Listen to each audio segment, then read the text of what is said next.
Hi, Imagination Chapter Leaders. My name is Christina Ung, and I am a creativity consultant for the Imagination Foundation. I'm here today to talk about basics of working with cardboard. I have my nifty Canes Arcade shirt on, and I'm ready to go. So there are many different types of cardboard that you get to choose from. So the easiest boxes to cut for students are going to be your typical tissue box. It's a lot thinner cardboard, and you can cut it with scissors. Even safety scissors for students cut through this really well. The next easiest would be like a shoebox cover. These are still relatively thin, and students can cut through them with scissors and be safe doing so. Probably the hardest to work with are your cardboard boxes, shipping boxes. They're a little bit thicker, they have like multiple layers of cardboard in them, and so students might have some more trouble cutting through them with scissors. It can even hurt their hands a little bit. So you want to make sure you have the right tools to go with the type of cardboard that you're going to be using for a project. Depending where you're at and what type of resources you have, there are many different types of cutting tools for cardboard. There are scissors, box cutters, which you have to be very careful about.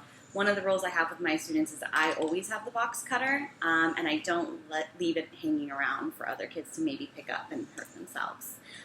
Usually what I do with the box cutter is I'll have a box cutting station. So students have to pre-draw lines onto their cardboard and then come meet me in the box cutting station, and I will cut them for them. We do have these nifty make-do tools.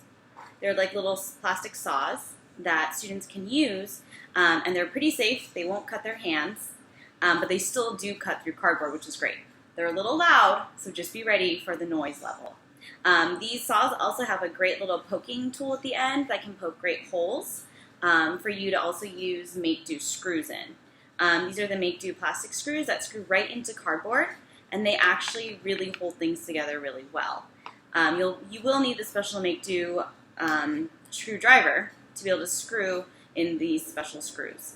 I do advise getting them. They're just really great for kids to use, and they won't hurt themselves, which is really not a concern you want to have during these great activities. Now that you have your cardboard, you have your cutting tools, let's talk about different ways you can join cardboard together.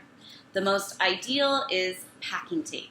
Clear packing tape is the best for cardboard. It really sticks to it and holds pretty tight onto it. Scotch tape will just fall off. Painter's tape, temporary, so it'll come off eventually. So I definitely advise packing tape. Get as many rolls of these as you can. I usually give one per student group, so you don't have to worry about any fighting or worrying about not having enough. If you don't have enough for each student group, what I usually do is I'll leave the roll hanging off of a table and leave scissors by it so students can come by, pull an arm's length of tape, and then cut it and take it to their station to work with. That's a really great way to really monitor how much tape students are using, is doing an arm's length so that they're not taking the whole roll with them and it gets tangled or they don't end up using it. So before I start a project with students using cardboard, I like to do a little experimental play with it so students have a few different ways they know how to manipulate the cardboard. So they're not worried if they run into a problem. They have a few little tips that they can use to help problem solve. I like to show them different ways to use cardboard and join it together without using tape too. There are some times where tape is not available or they just don't want to wait for it to be available. So I show them 3 different ways to join cardboard. The first one is the joints way of joining cardboard. It's where you cut slits into the cardboard and then you slide them together to make a joint. This is actually really sturdy and a great way to make a strong base for cardboard. So I would have students practice doing this before we even get to a project. Another way is to tie the cardboard together using yarn or string. These are usually readily available in most places, so tying cardboard together is also a great option, especially if you need the cardboard to be a little bit flexible. The last way I like to do is with make-do screws. Like I said, these are really kid-friendly and really great. They're also really sturdy. So make-do screws is a great way to show students how to join cardboard too without using tape.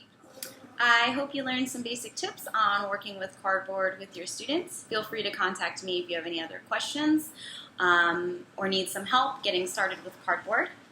Remember, it's a journey of learning for us and our students, and I wish you the best of luck.